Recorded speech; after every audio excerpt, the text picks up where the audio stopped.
I would like to welcome everybody to our latest webinar with NCP Investment Management, NCP Digital Family Office, and our special guest today, Sean O'Hara from Obsiido Capital Management, a relatively new firm based in Toronto.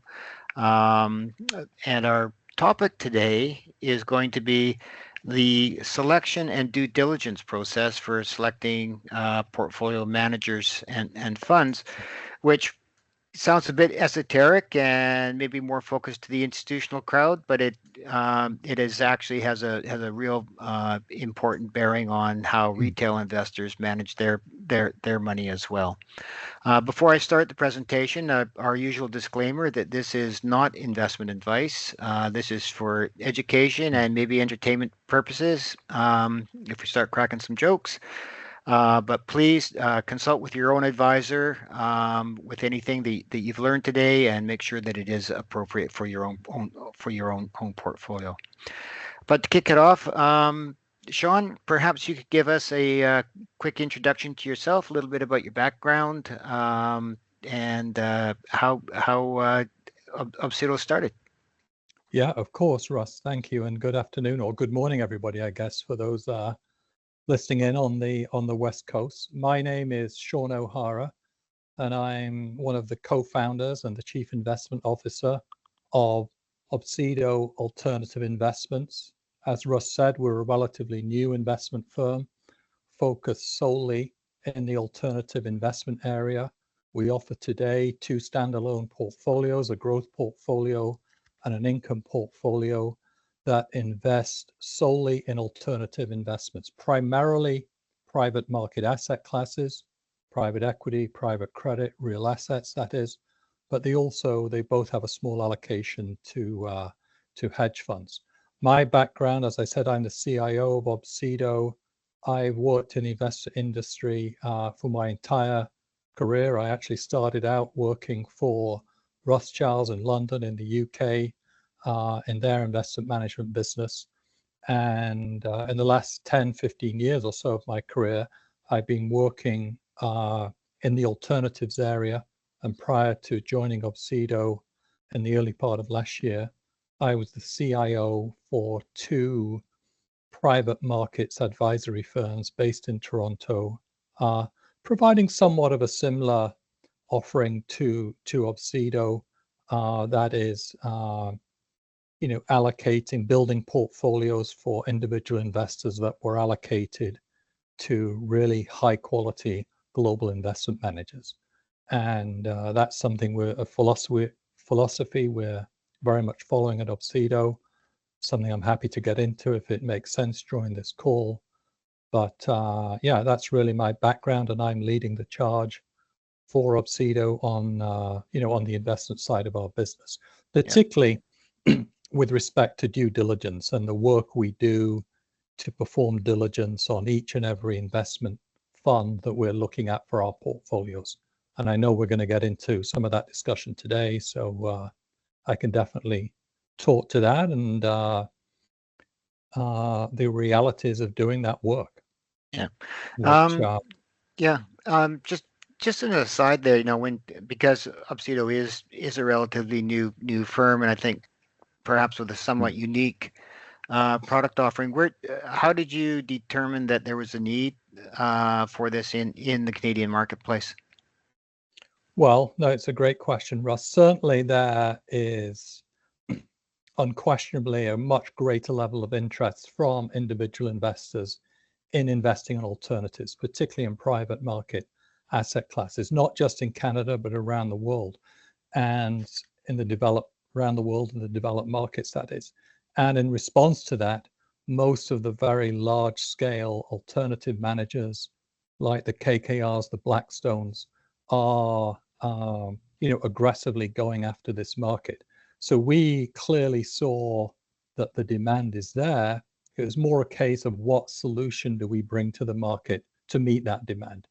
And I would say that most of the activity that goes on in the individual investor market anyway is focused around individual funds buy this private equity fund, buy this private debt fund, this, managed by a single manager. We felt that there was an opportunity to bring a more comprehensive solution to the market that invested within a single portfolio across multiple asset classes, private equity, private credit, real assets, hedge funds, and did so by allocating to multiple managers at the portfolio level. We felt that that was a more solid, sensible solution for the individual investor market, because it's very difficult if you just go off and buy one fund, one asset class, one manager.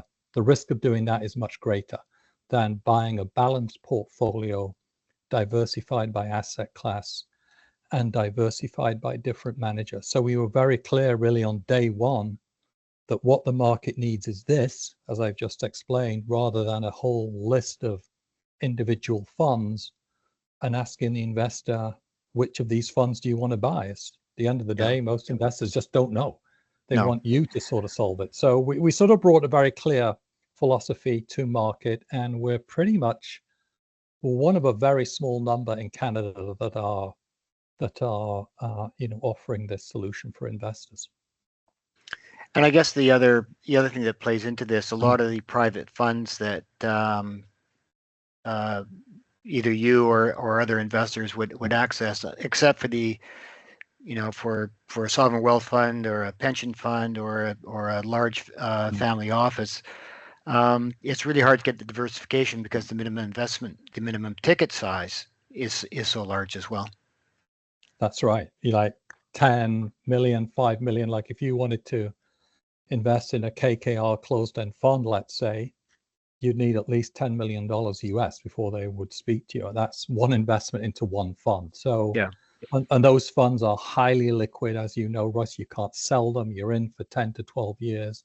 It's a very different type of investment that doesn't really work that well for most individual investors, which is why within our funds and within our process, we're only allocating to open-ended evergreen investment funds that are managed by top-tier managers like KKR, like Apollo, but they're funds that have liquidity features that allow investors to redeem typically on a quarterly basis, which is what the individual investor wants. A 10, 12-year term for an investment fund doesn't work very well for most individual investors. So there's been a lot of innovation, not just at the investment manager level, but also innovation in a way at the regulatory level globally to create these more friendly structures for individual investors and give them the protections that they need if they're going to go into these investments. So that's sort of what's happening at a high level, and we're very much taking advantage of the opportunity to invest in these types of funds, albeit from what we see to be very, very high quality global managers. And do you see the Canadian environment being leaders or laggards on the regulatory front? That's a good question. I think they're probably laggards is probably the best way to put it. But I think the OSC, Canada typically does lag in these things. Just given the culture of Canada and Canadians. But the OSC, in fact, we met with them ourselves as part of our getting approval for our registrations, met them in person just after COVID, and they acknowledged to us that they see why individual investors would want to have access to these opportunities. And they want them to. There's absolutely they should be given the opportunity to invest in things that hitherto have really not been available. However, they have to be able to do that in a way that gives us comfort from a regulator standpoint. So I applauded them for that. Obviously, they've got to do their work, and they certainly did their work on Obsiido and understanding how we fill in our KYCs with clients, what the questions we ask a client, etc. So they had to do their work there, and they were really thorough on that point. But they openly acknowledged that investors have to be given access to these opportunities. So that's good to see. So I applaud applaud them for that. Cool. Sean, I think retail investors understand what private equity is, and I guess alternative investments in general. But can you talk about hedge funds? You mentioned that and how that fits into this spectrum. Yeah, of course. Just let me pull up a slide here. So these are the 4 pillars into which we invest within our portfolios: private equity, private credit, real assets. Those are the private market asset classes, and they all bring different things to the portfolio to a lesser or larger extent. They all bring diversification, certainly. First and foremost, private equity is really more about return enhancement. That is certainly a return driver in the portfolio. Private credit, more of a sort of an income focus strategy, capital preservation focus. Also, real assets is more of an inflation protection story. Hedge funds, you'll see things with hedge funds. It's a very, very, very wide universe. There are many different types of hedge fund strategies out there: equity long short, credit long short, global macro, etc., etc. So there are many different flavors of hedge funds in the market. Without a doubt, a hedge fund is looking to bring sort of risk reduction, diversification benefits to a portfolio. That is equity-like returns, perhaps even higher than equity returns, for significantly less volatility. That's what they're looking to achieve anyway. We invest within the sleeve of our 2 portfolios in a multi-strategy hedge fund and in a equity long short hedge fund. And if you look at the equity long short hedge fund, for example, what is that looking to deliver? Well, that is really looking to deliver equity-like returns, maybe 100 basis point premium to equity returns with 2/3 of the volatility of the market, roughly speaking. Yeah. And if a manager executes on that, then they're bringing something valuable to the overall portfolio. So it's the multi-strategy fund, for example, that we own, has generated a 5-year annualized return of around about 8%.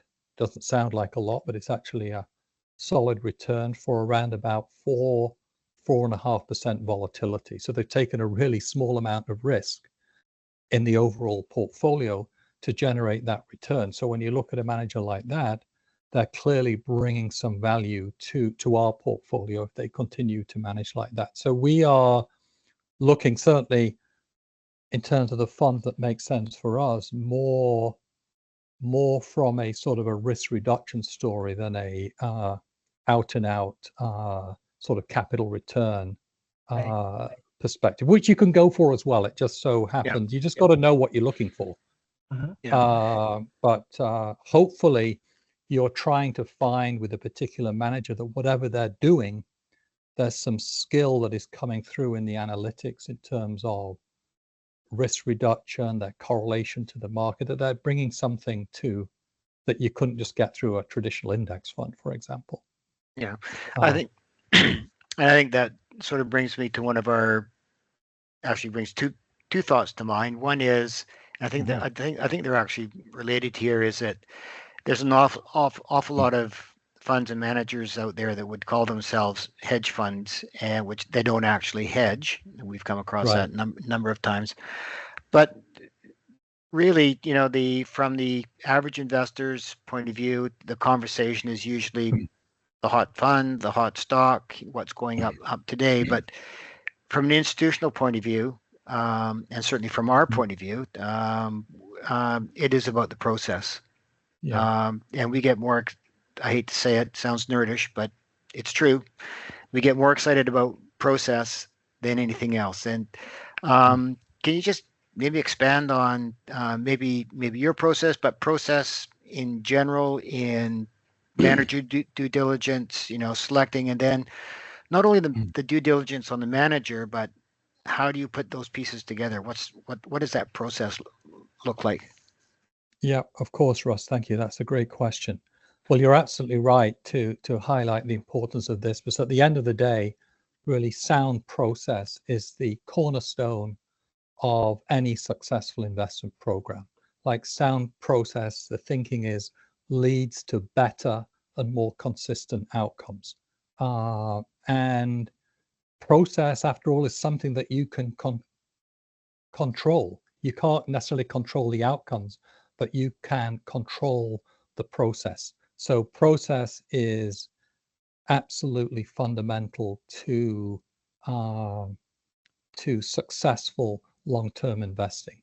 And just sort of going through the stages of the process, part one or stage one is obviously the discovery process, understanding the client and what they're looking for, their attitude to risk, liquidity preference, etc., etc.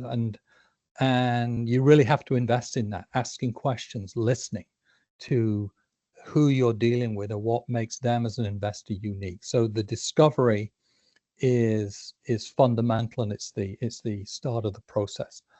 Once you've gone through the discovery phase, then you're focusing on the sort of overall asset allocation approach that makes sense for the client that you're working with.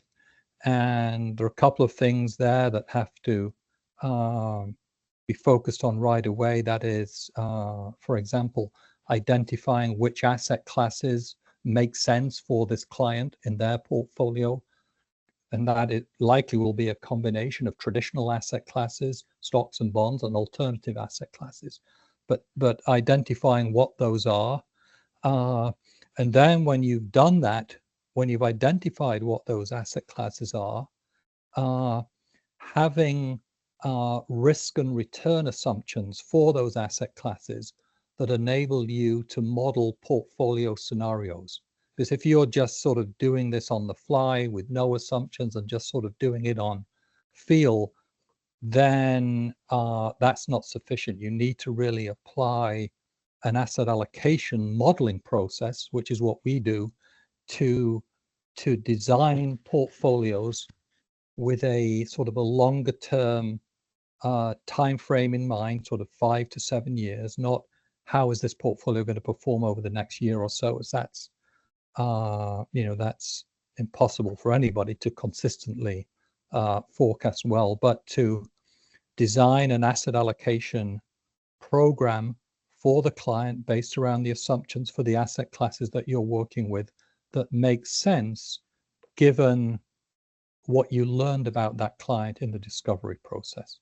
Okay, so think of it as the high level planning is the asset allocation modeling work, where you're sort of running different models and looking at the output to see which one makes the most sense from a risk return, possibly liquidity trade-off standpoint, given what I know about this client.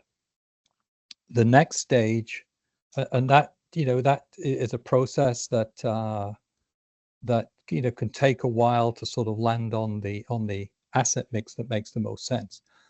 The next step of the process is to then identify the funds that you will allocate to implement that asset allocation strategy. So, for example, if you have an allocation to private equity or private credit, how are you going to get that exposure in the portfolio?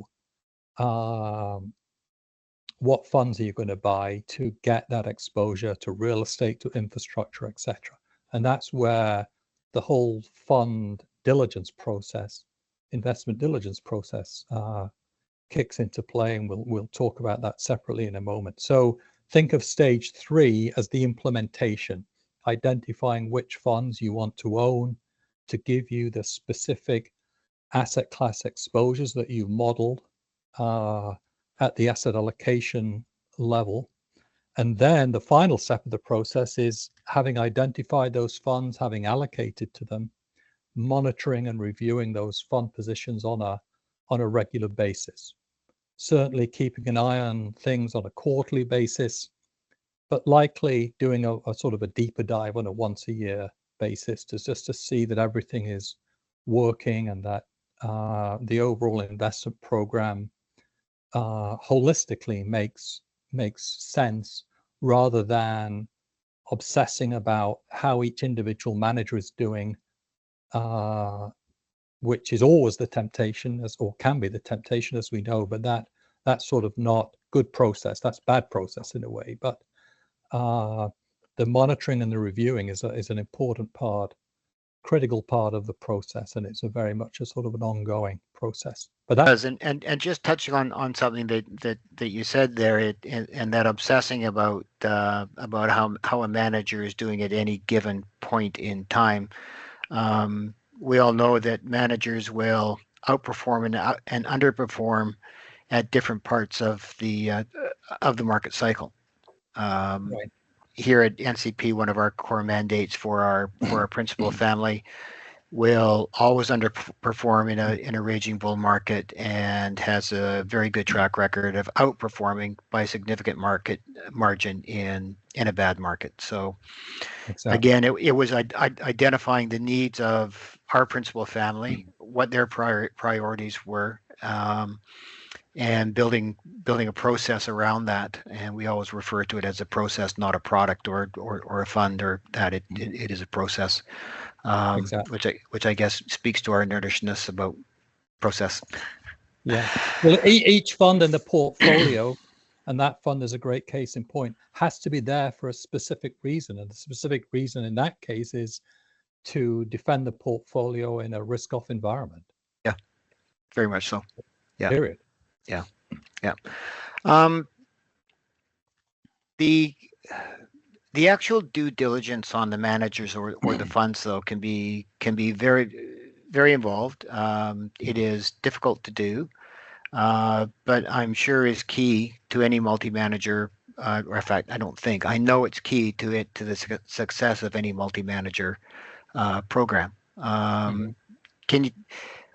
What actually goes into that process? What are you looking for? The average investor, I'm sure, would just look at returns. Might look at volatility as well.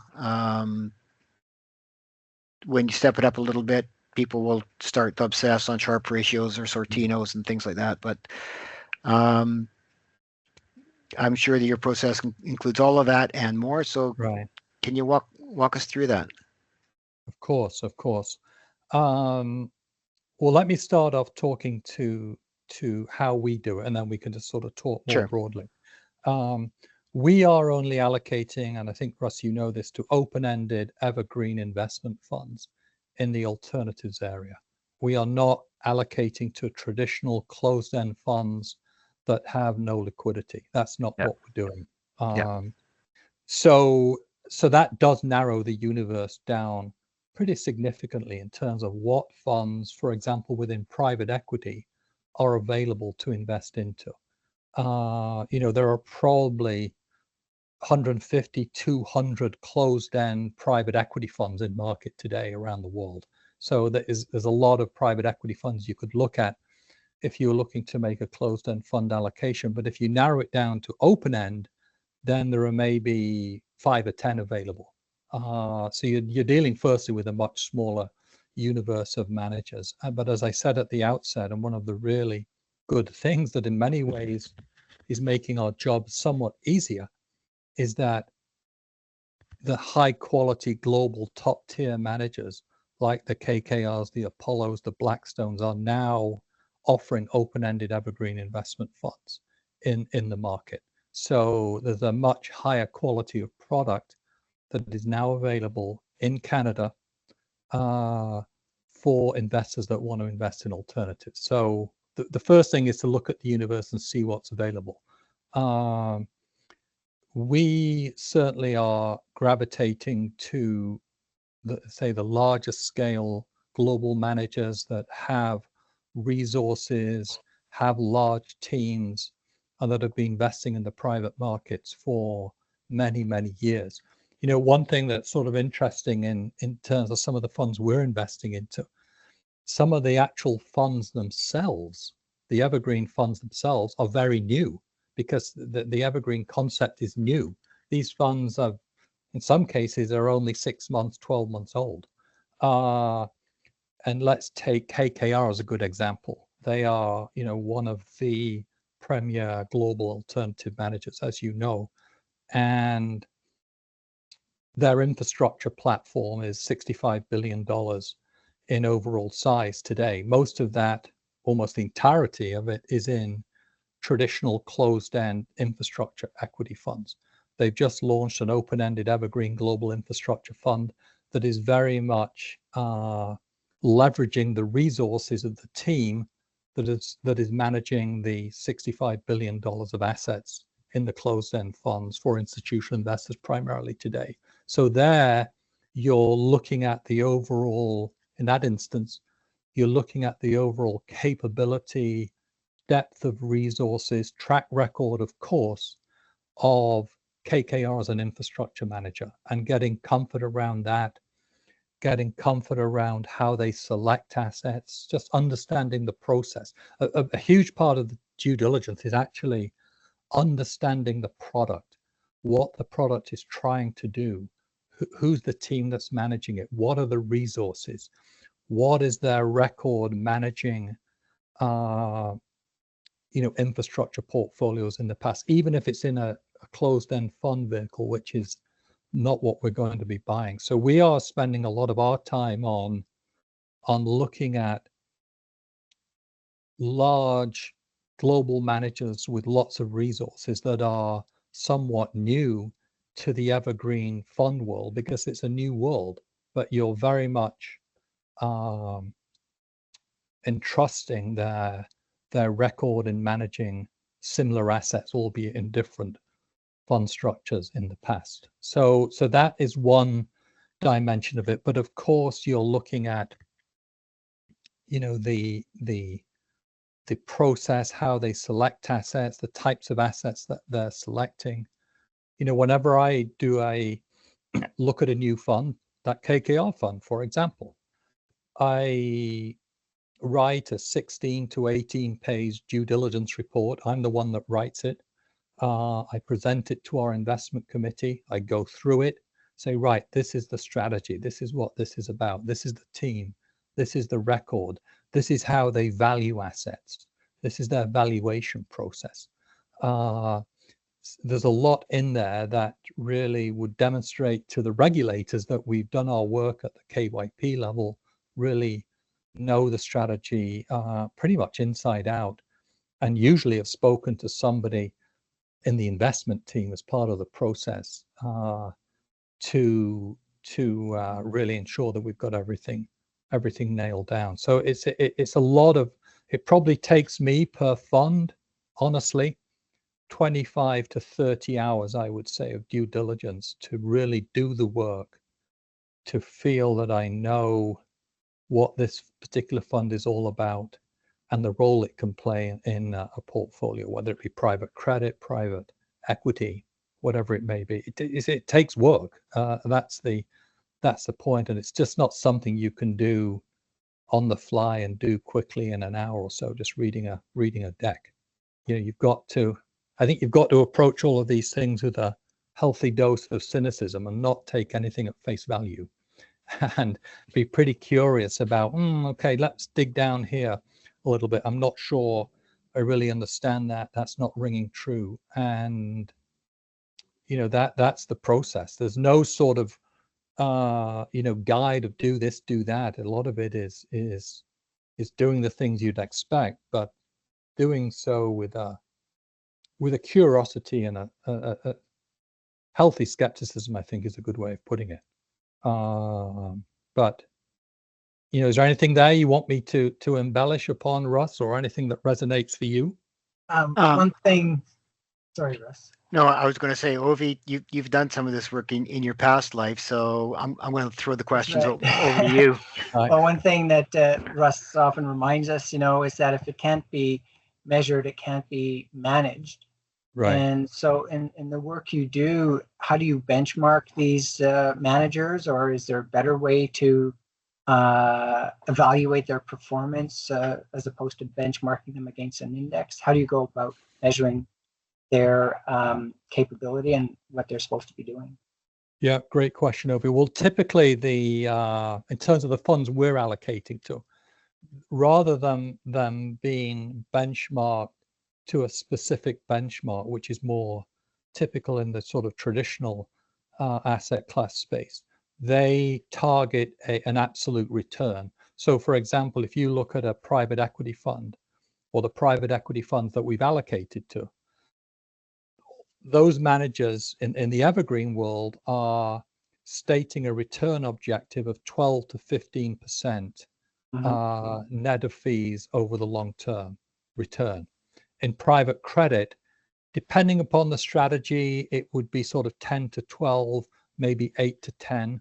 So they're giving you right off the bat a sort of an absolute return range that they feel they can hit in the fund you're considering over a period of time, which sort of takes away the reliance on the benchmark, because they're not just sort of setting up that expectation. A hedge fund might have a benchmark of, the risk-free rate plus 5%. For example, that multi-strategy fund I spoke to you about earlier, that is their stated return objective.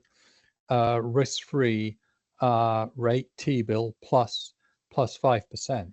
But with a typical private markets fund, it's the benchmark issue is not as relevant, but it's always relevant. You're always looking at it. You're always thinking about what the S&P 500 is doing, and you're always looking at what the public market equivalent portfolio would have done relative to a private equity fund.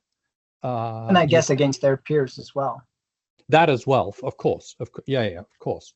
And we can do that when we. Great point. Let's say we're looking at. And this is exactly how the process works. Let's say we're looking at allocating to an evergreen private equity fund, and typically the way those funds are on an evergreen basis. Typically, the way those funds are managed by the manager is that half the portfolio is in secondaries and half the portfolio is in direct co-investments. So they're running a sort of a hybrid blended secondaries to get the money in the ground right away, allocate to good funds at a discount, and also, allocating fully to co-investments alongside established GPs. As part of the diligence process for looking at one manager over another, you would want to look at how their secondary funds, their closed-end secondary funds that might go back 15, 20 years have performed relative to this other manager. You just want to, you wouldn't necessarily base a decision around that, but certainly there'd be something to learn there if one of the managers has clearly done a better job of managing secondaries. And in fact, when I went to do that the other day, I could clearly see that one manager was superior to the other manager I was thinking about in terms of how their secondary funds had performed going back 10, 15 years. So again, you're always looking to look at every angle and every data point you can to come to an informed decision around, is this a solid fund decision? And the due diligence, and now that performance point I've just mentioned will be captured in the due diligence report. So you try and look at every angle and just come up with a sensible, well-informed decision that we discuss at the investment committee. Does this make sense, or do I need to go away and do a bit more work? Haven't I? And there have been instances of that recently where they felt I needed to go back and engage our consultant, the asset consulting group. We work with an investment consultant in the US called the Asset Consulting Group, that's owned by Guggenheim Partners, that helps us selectively on the manager due diligence side. Maybe we want them to weigh in here and give us an opinion on this manager. Let's just hold back until we get their due diligence report, and then we can sort of marry it with mine. But I think one of the big takeaways here is, and I said it for the first time in a meeting the other day, in terms of how we do what we do. And I said, we're never in a hurry to do anything. Because that usually doesn't work out very well. We just want to think about things, speak to people, and mull it all over. There's no hurry here to be choosing this fund over that. And in fact, we're going through that discussion right now in real estate, which is a really tricky asset class in terms of it's certainly a challenged asset class. And what's the best way to allocate to real estate right now? So there's no hurry. Maybe even if we don't come to a conclusion on that until the early part of next year, that's fine. So I think that is a big takeaway here is there's never a hurry, or there's never the hurry that you think there is to do stuff. And usually the longer you leave it, the better. I think you just let it percolate and let it all settle down. And I find that often the better decision comes in those sort of types of situation. Are there any red flags that you look for? Is there anything that you can think of that would automatically disqualify somebody? Well, we would not and have not allocated to any manager, firstly, that's less than $1 billion in overall assets. So if the manager is too small, however good they may be, we'll still keep the dialogue going. We're still interested in you, but you're just too small from a operational risk standpoint for us right now. And secondly, Russ, I would say something that you certainly want to know when you're dealing with any manager is historically, what has been the makeup of their client base, institutional or retail? Because if it's been primarily institutional capital, you know that to have won that capital, they'll have gone through many, many due diligence processes by the institutional allocator community. And maybe even some of those investors sit on their LP advisory committee if they're investing in one of their private equity funds. So you are, I guess, investing somewhat on the coattails of rigorous due diligence that has gone beforehand on behalf of the institutional investor, and also firms where the institutional investor makes up most of their capital. Their processes and their governance processes are just much more rigorous than they are typically for a firm that has only been managing high net worth capital. I was speaking with a manager, I'm also going to say who they were recently, a successful manager whose risk management processes, which have since evolved and really been strengthened significantly and strengthened to our liking, weren't under the microscope so much with respect to that, because performance was good, all their clients were high net worth, and they were happy. But when something happened that exposed the risk processes, different story. And now if you want to attract institutional capital, which this firm is doing, you've got to sort of strengthen the processes around that. So risk management is a big part of what comes with an institution, a process that's been developed for institutional clients. Now, that doesn't mean we wouldn't work with a manager that said all 80% of our money is high net worth. That wouldn't be a no-go, but it would be, okay, that might tell us something about you that wouldn't be the case if 80% of your clients are institutional. So again, there's no hard and fast rule. And at the end of the day,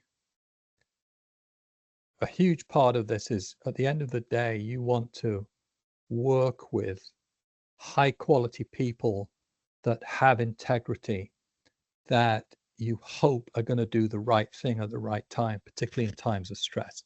You never know that going in. You can just get a feel around that. But certainly a big test for me is, am I dealing with really high quality people here who have integrity, are highly ethical, etc., etc. That's that's a bit of that's very much a qualitative assessment, but that's a big part of it as well, is dealing with high pedigree people. Yeah. And a lot of that comes down to governance. Exactly. Both the basic formal parts of governance, but those I won't say soft parts of governance, but the parts that deal with ethics, morality, know that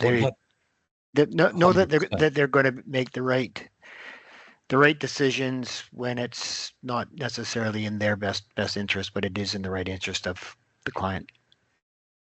Bang on, 100%. And I think particularly when you're dealing with funds that have liquidity valves, but the underlying assets are illiquid, like there's there have been instances where funds are gated, but different managers deal with that in different ways.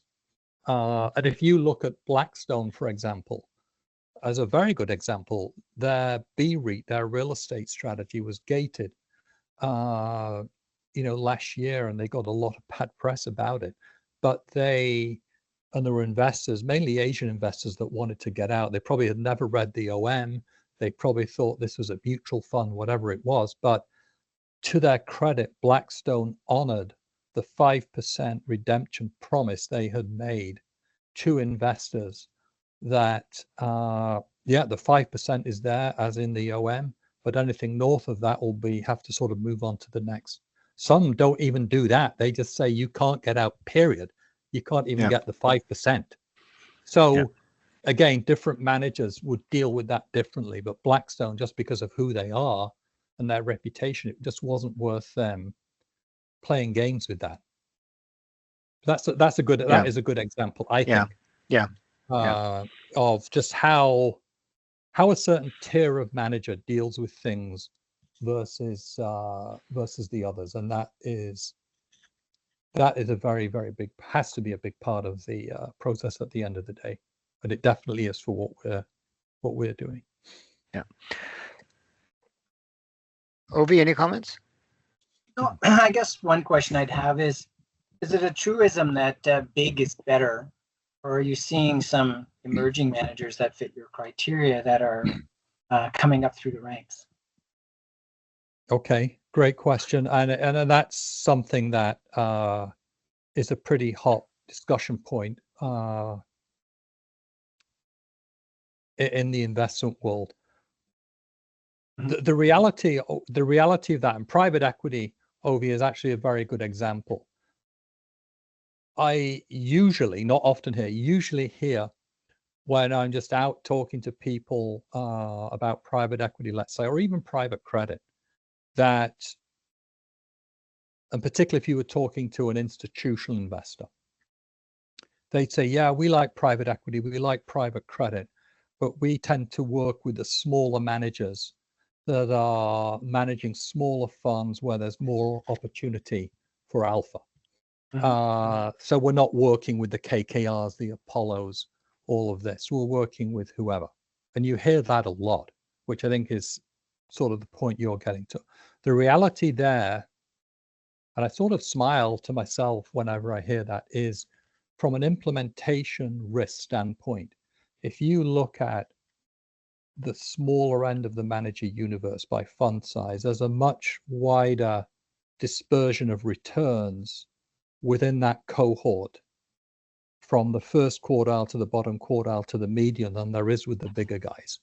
So another way of saying, the smaller guys can give you that stellar outsized return, but they can also really disappoint you in a way that that you might not be expecting. So there's just that greater level of implementation risk.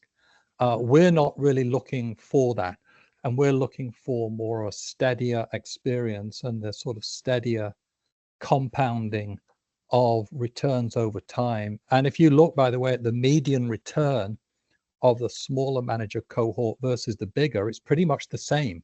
What's different is the outer limits, the top, and exactly it is. And that is so true. So it's just not that easy to to sort of fall for that, because I just think the implementation of that strategy is really tricky. Just because of the risk that you're exposing yourself to, that you have less of when you go with the bigger managers. And I also think in our world, in some of the asset classes, real estate and infrastructure in particular, there are benefits to be had by working with scaled managers. Like, go back to Blackstone, there are things that, because they're the world's largest real estate investor, there are things they can do that others can't do. Particularly now in a dislocated market, they can write a $20 billion check this afternoon without batting an eyelid for a single asset. And dislocated environment like now, those are some of the best opportunities you come across are at times like now. So you can argue it both ways, and I try and take a balanced view on this.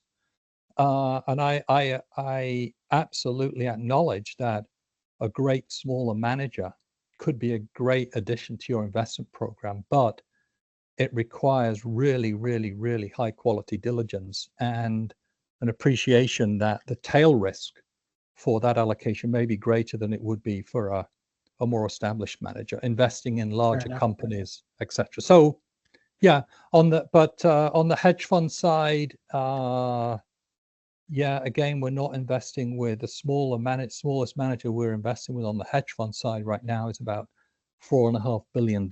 So they're not that small, but I guess we have a bias away from really small emerging managers. Now that I know, we talk about it a lot, but I don't think we're ready yet for an emerging manager program because, we're a relatively new firm. There'll be a time for that, but that's not now.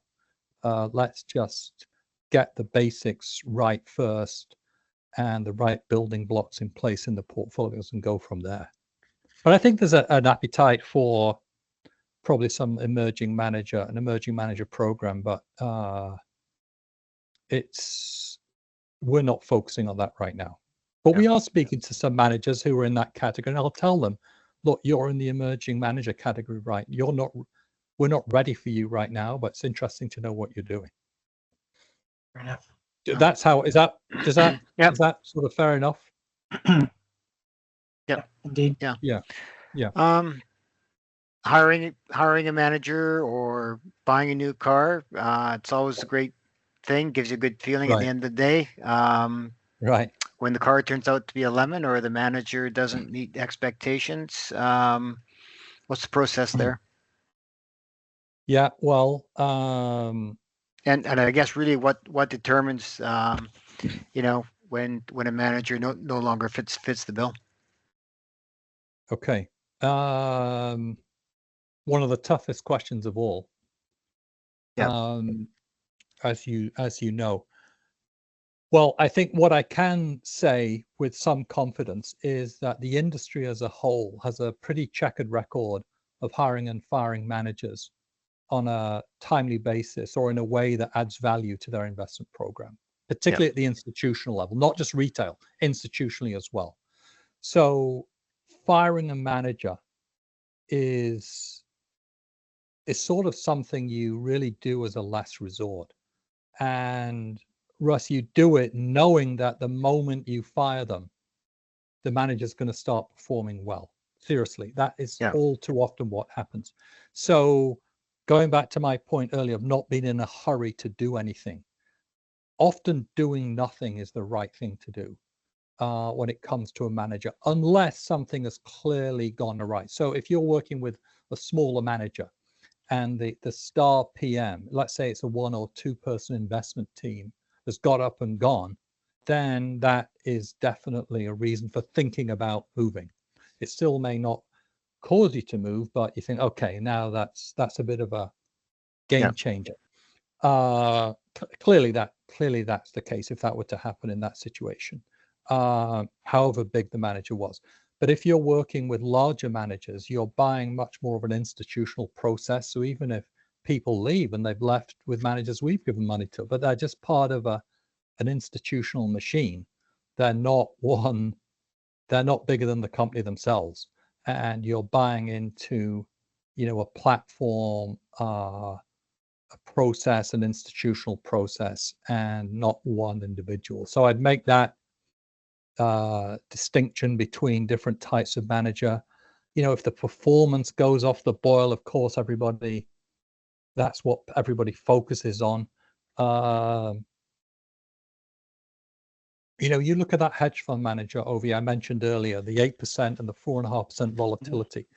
By their own reckoning, and I had a really detailed in-person, in-visit meeting with the base here in Toronto, they've had a sort of a soft couple of years performance-wise.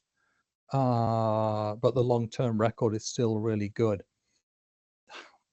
If you gave up on a manager like that, they'd have a stellar year in 2025. And in addition, they've had some investment changes at the very top of the house. So you could, if you didn't understand the big picture and why those changes of personnel have been made and the context, you could convince yourself that it was time to fire that manager. But we are absolutely not thinking about doing that. So this is a high quality manager, whichever way you look at it, and you just stay patient. So it's always a very subjective call, and it's all too easy to fire a manager. But if you look on the public market side, if you are with a manager Russ's style has been out of favor, if you've been long value over the last 10 years, whoever you are, you look terrible. And you look terrible because your style's been out of favor, not because you're a bad manager. And again, who knows, value may come in for the next 10 years. Like a global equity fund has done very, very well over the last 10 years, because the US market has done phenomenally well. If that doesn't continue, it's a big if, who knows? Maybe the best allocation over the next 10 years is a global portfolio that excludes the US. So you get much cheaper emerging markets are on sale right now. And EFI, this valuation matters ultimately. So to fire a manager on that side, on the traditional side, just because, I guess you got to know why the manager's underperformed. You have to have an understanding of why that's happened. And your advisor will be able to tell you that, and then discuss with them, do they still make sense? Are they still investing effectively as a value manager? Are they still sticking true to their knitting? So it's a really hard one, but it's something you don't do in haste, because the record of the industry is pretty bad when it comes to hiring and firing managers, particularly if you're hiring high pedigree managers with resources. When you choose a manager, you're in there for the long haul, and you just got to stick with it. I was going to ask you on this one, actually. This was the one I was going to ask you a question. Okay. What do you feel is the things you look for when one is looking to offload a manager, just given how tricky it is? I think a style drift would be one. Okay. If we hire somebody to be a value manager and they turn into a growth manager, well, you know what? I already hired a growth manager over there. I didn't hire you to do that. Ovi, thoughts on that?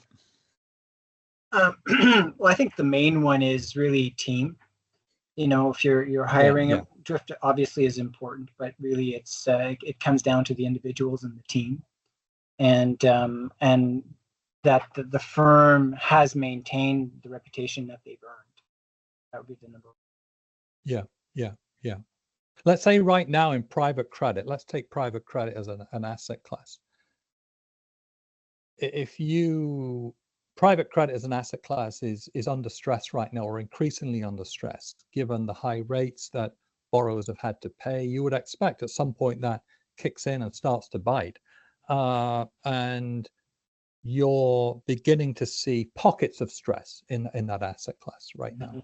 There's no getting away from that. And one thing you would look at, one thing that we're looking at to assess that is, okay, the managers we've allocated to, we know who they are.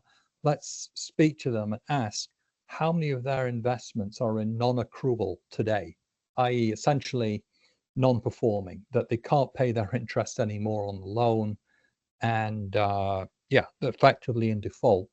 And also we'd like to know how many of the investments have transferred to a PIK structure, payment in kind, where they're not paying interest today and they're just deferring that till the end of the term of the loan to pay it all back in one lump sum. That's clearly not as good for the investor. That's much riskier from the investor standpoint, because they're sort of kicking the can down the road, if you will. So if you saw that one of your managers, a larger number of investments were now in non-accrual, that would be something you really want to know more about, and why had they made so many investments that are just that were underwritten at IC but clearly not underwritten effectively. That would be a deep dive on. Let's have a discussion about that. You still may not choose to fire them, but you'd want to know what was the thinking going in. Yeah. And just trying to stay on top of what's going on, and Have you found that I know historically a lot of the alternative managers have been very non-transparent. Right. Have you seen that evolve over time? My feeling is that they become more transparent, but have you seen that? Yeah, and particularly in the, yes is the answer. And I think particularly in the open-ended evergreen world, and it's one of the things that if you're now as a manager wanting to get retail capital, one thing that comes with that is much greater disclosure. And that is something the regulators are going to force and are forcing upon the industry to ensure that reporting is much more comprehensive and transparent. I think there's more to go there. They definitely haven't solved entirely for that problem, but that's the way that comes with that turf. If you're going after individual investor money, greater, stronger governance and disclosure is part of the story. So yeah, we have excellent relationships with all our managers and are able to get all the information that we're asking for on all our investments in their funds. Now then, you may have to ask for it to get it at times, but they'll give you it. It's there. Right. But I think that there's a goodwill on that side of things to give investors all the information they need. So I would say our experience has been really good on that front. And of course, and also with valuations, which is a really hot topic. Are the assets valued accurately? I don't know whether we want to go down that discuss that today, but that's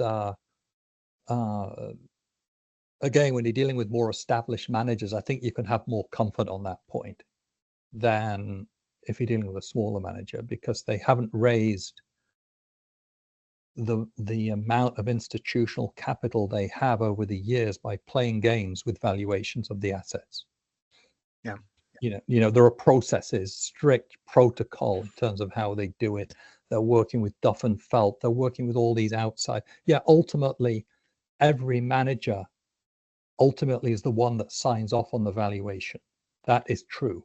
Whether it's Blackstone, KKR, they're the ones saying, okay, this is the valuation. But a lot of people have provided input to that, and there's nothing to be gained by playing games there.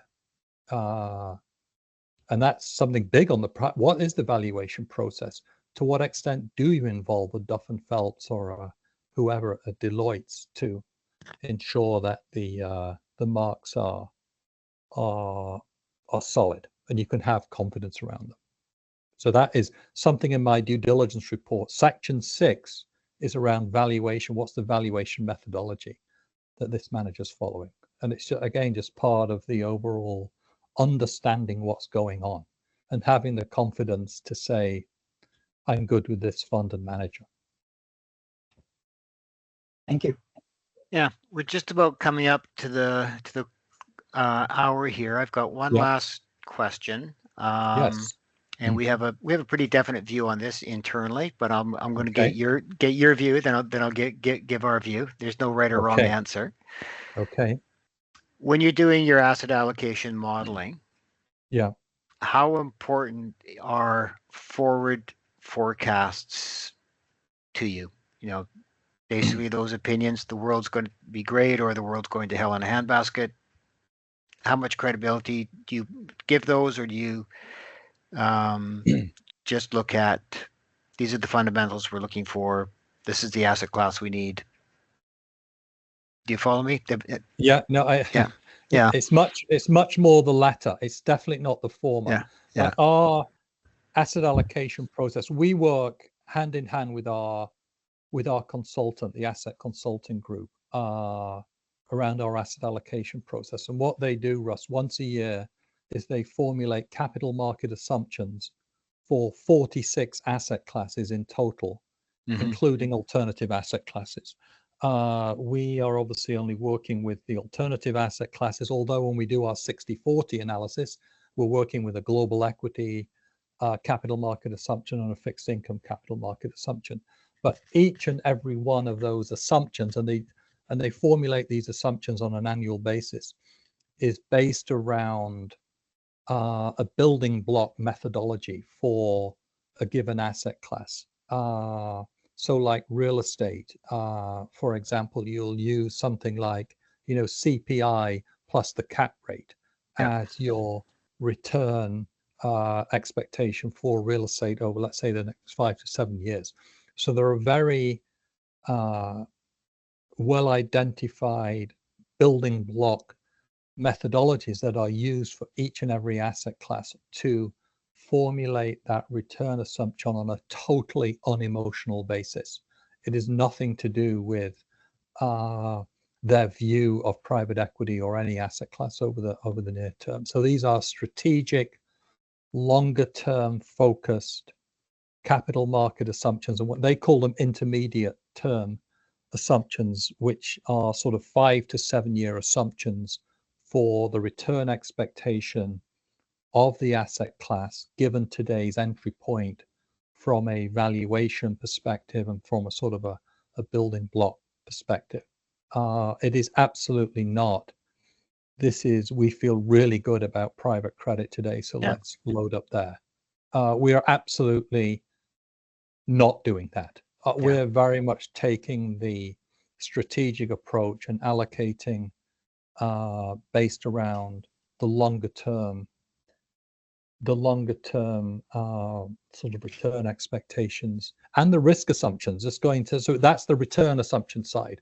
On the risk assumption side, all the risk assumptions used in ACGs and the correlation assumptions, all of those that are used in their modeling process are based on real life 25-year historical data for a specific index or a benchmark, if you will, that they feel best represents the asset class you're modeling.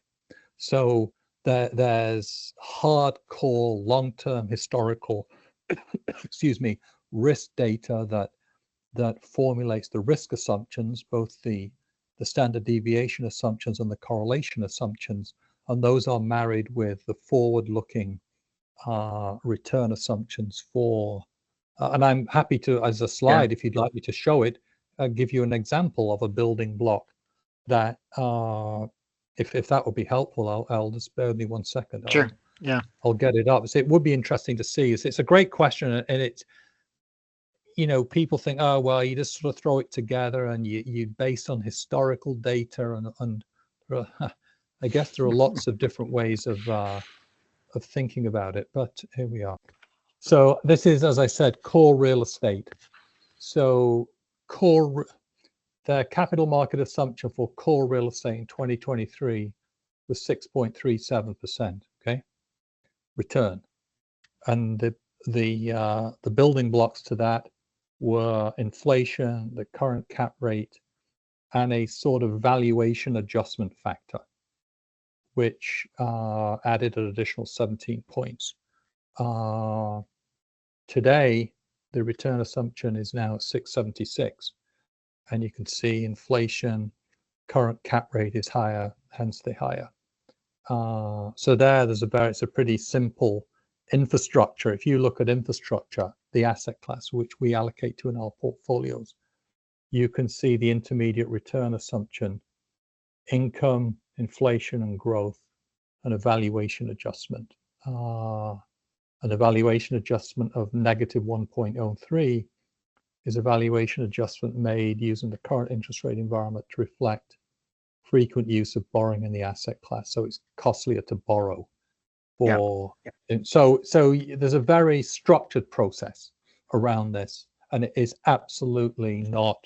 Now then, if an asset class is horribly has had a really lengthy period of underperformance, and that is likely to make its forward-looking return that much better based upon this sort of approach and methodology. But it wouldn't be around, oh, now this is the time for that asset class. That would just be picked up in, let's say, the valuation adjustment, which would be a positive.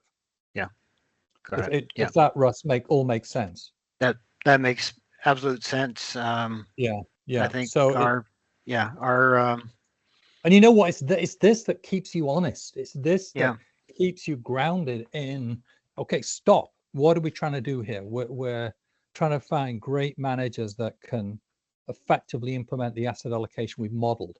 We don't rerun this. We do it once a year just to see, are we still on track with the new assumptions? But they move so marginally by 25 basis points, 20 basis points. It's likely not to make any difference. And the risk assumption, if we added another year and drop off 125 years ago, it's not going to make any difference.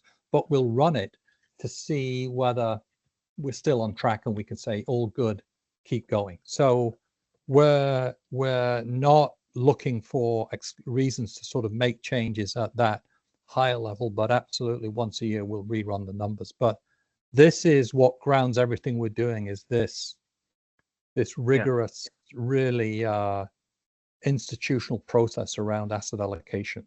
And what they're doing is absolute best in class in terms of, and you get to see the tail risk. What's the worst case scenario look like for a particular portfolio? Those are all the things we pick up in the asset allocation modeling process. But that is sort of part of our DNA, and that's how we think about it. And I know you think about it the same way. Cool. Yeah, don't you? Absolutely. It is about process. It is about this is the process, exactly.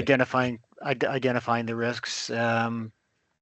Our thoughts on forecasting, I think we're very much in the same vein as you. What are the actual return assumptions based on interest rates, inflation, underlying valuation of the asset class?